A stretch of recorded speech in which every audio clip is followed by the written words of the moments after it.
And next up, a session produced by our underwriter, Hewlett Packard Enterprise.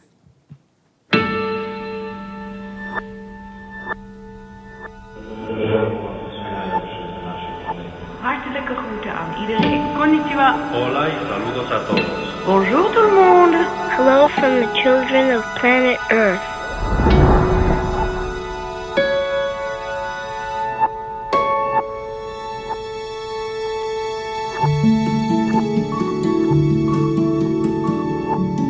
No man can fully grasp how far and how fast we have come.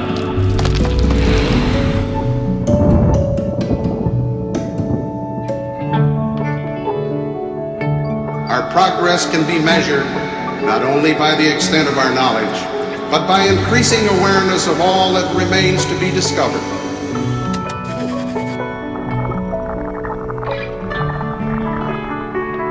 In the 21st century, humans will again leave their home planet for voyages of discovery and exploration.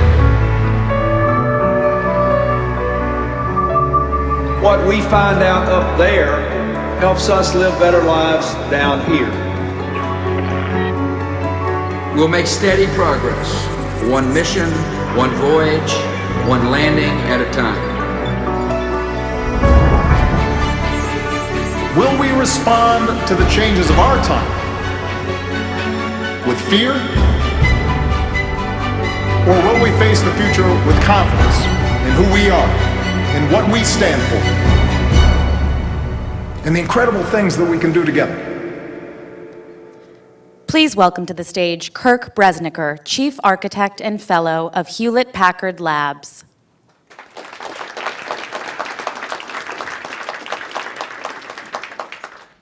We need a revolution in computing. We need to analyze all of our information, all at once, like never before. The era when a subset, a sample, a partial solution worked is over. This is historic. This is revolutionary. And it's here, and it works. We call it memory-driven computing. It will allow us to put our entire species worth of data together and analyze it in real time. Imagine, right now, looking through 40,000 DVDs or 160 million books for just one image or one phrase and finding it instantly. But now think beyond that simple search. Think complex real-world problems. Think healthcare. Think industry. Think getting to Mars. What we're here to announce today is a working prototype. Memory-driven computing now. 56 years ago, President Kennedy issued his famous moonshot address to Congress.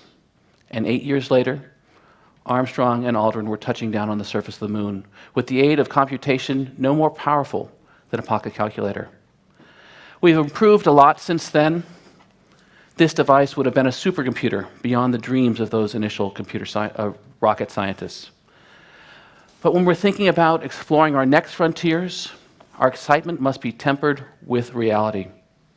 While computing has improved enormously since the moon landing, the fundamental architecture underlying it hasn't really changed all that much in 60 years. And that is quickly becoming the problem. As a computer engineer and a researcher, this is what keeps me up at night. The idea that our current technologies won't be able to deliver on our expectations for the future. How can this be happening? You're wondering, what's the problem? Well, blame it on the data. More data has been created in the last 2 years than in the prior history of our species. And yet less than 1% of that data is ever analyzed. By the year 2020, our digital universe will contain nearly as many bits of information as there are stars in the universe, with at least 20 billion mobile devices and 1 trillion applications creating and transmitting information. We'll have smart cars, smart factories, smart homes, even smart bodies. As a species, we will create a staggering amount of information every day. And the question is, what are we going to do with it all? Before we can answer that question, it's important to understand our current limitations and why we're pressing up against them now, after 60 years of great progress. Starting in the 1950s, in business and in science, we began to automate the dreary process of number crunching.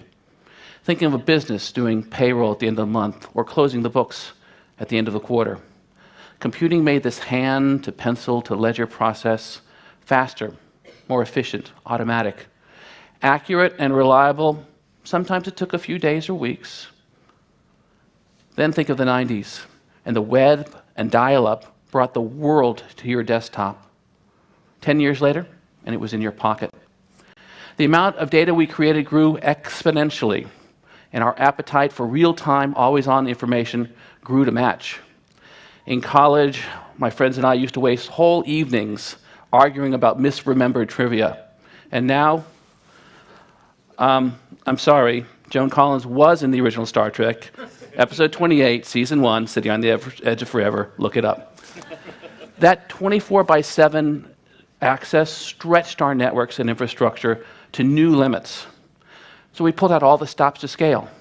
We consolidated, we moved to the cloud, we eked out those last nanometers of transistor performance and efficiency. Now we're on the cusp of a new era, driven by the Internet of Things and what we call the intelligent edge. In this new era of smart everything, we will demand much more from our computing systems.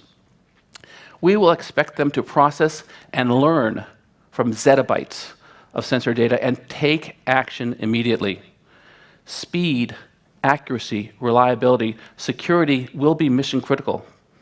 A millisecond's delay or a minor miscalculation could genuinely mean the difference between life and death. But the fact is, right now, the incremental improvements we are seeing in our computing power will not meet the needs, the exponential demands of our future challenges. We need memory-driven computing.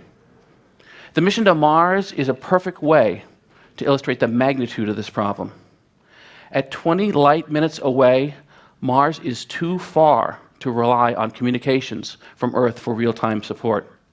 Where ground control once helped guide Armstrong and Aldrin to the moon, the Mars missions and crew will be guided by a computer capable of performing extraordinary tasks, monitoring onboard systems the way a smart city would monitor itself, anticipating and addressing problems before they threaten the mission, tracking the minute-by-minute changes in astronaut health, monitoring vitals, and personalizing treatment to fit the exact need in the exact moment, coordinating every terrestrial, deep space, Martian orbital, and rover sensor available so crew and craft can react to changing conditions in real time. And perhaps most importantly, integrating these data sets to find those hidden correlations that can keep a mission and a crew alive. In short, the Mars spacecraft will need to be a smart city, an intelligent power grid, and an autonomous vehicle fleet all at once. And it will need to be controlled by a computer vastly more powerful than anything we've put into space. But there is the rub. Right now, existing technology, we need a massive data center attached to a nuclear power plant to achieve this computing power that a Mars mission will demand. What we've got today is just too big, too heavy, too slow, too inflexible, and too power hungry. We need 21st century computing to solve 21st century problems. We need memory-driven computing. At Hewlett Packard Enterprise, we spent the last 3 years developing exactly that. In 2014, we announced and unveiled the largest and most complex research project in our company's history, with the goal of creating an entirely new kind of computer, one that isn't constrained by traditional trade-offs, one that eliminates performance bottlenecks, one that throws off 60 years of convention and compromise. We call it the Machine Research Project, and its mission to deliver the world's first memory-driven computing architecture. It's more than an idea. It is the way that the world will work. Without getting into too many technical details, as much as 90% of the work a computer does today, wasted time, wasted energy. And the more information we try and process, the slower the system gets, and the more energy it consumes. A huge amount of science and computer engineering has gone into working around these problems. It's time for a change. If you're familiar with Moore's Law, you'll know that we, till now, could always count on the chips getting better year over year. But that physics and that era is over. For 60 years, we focused on a tiny bit of data running through a faster and faster calculator. With memory-driven computing, we end the workarounds by inverting that problem. Last November, we turned on the world's first memory-driven computing prototype. In those following 6 months, we scaled it up 20-fold. Today, we're announcing that Hewlett Packard Enterprise has created what we believe is the largest single memory system computer the world has ever seen. 160 terabytes of data in memory. No computer on Earth can manipulate that much data in a single place at once. And this is just our prototype. We're engineering memory-driven computing systems with up to 4,096 yottabytes of data, more than 250,000 times the size of our digital universe today. So why is this important? When we can begin to analyze that much data at once, we will discover correlations we never could have conceived of before. And that ability will open up entirely new frontiers of intellectual discovery. The implications for an endeavor like the Mars mission are huge. It means we can shrink the time to solve complex problems from days to seconds, delivering real-time intelligence at the very edge of exploration. It means we can consolidate a massive data center to go anywhere computing is needed. Now think about that mission to Mars as a metaphor for life here on Earth. In a world where everything is connected and everything computes, our cars, our homes, our factories, even our bodies, we're going to need to take that computing power with us everywhere we go. And we're going to want to discover those correlations never before possible. To do that, we're going to need memory-driven computing.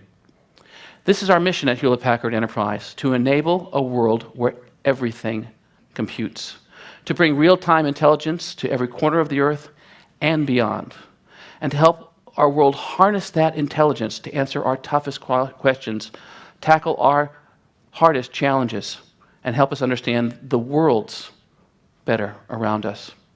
Memory-driven computing will benefit us, our children, and their children. It is a new world. Welcome.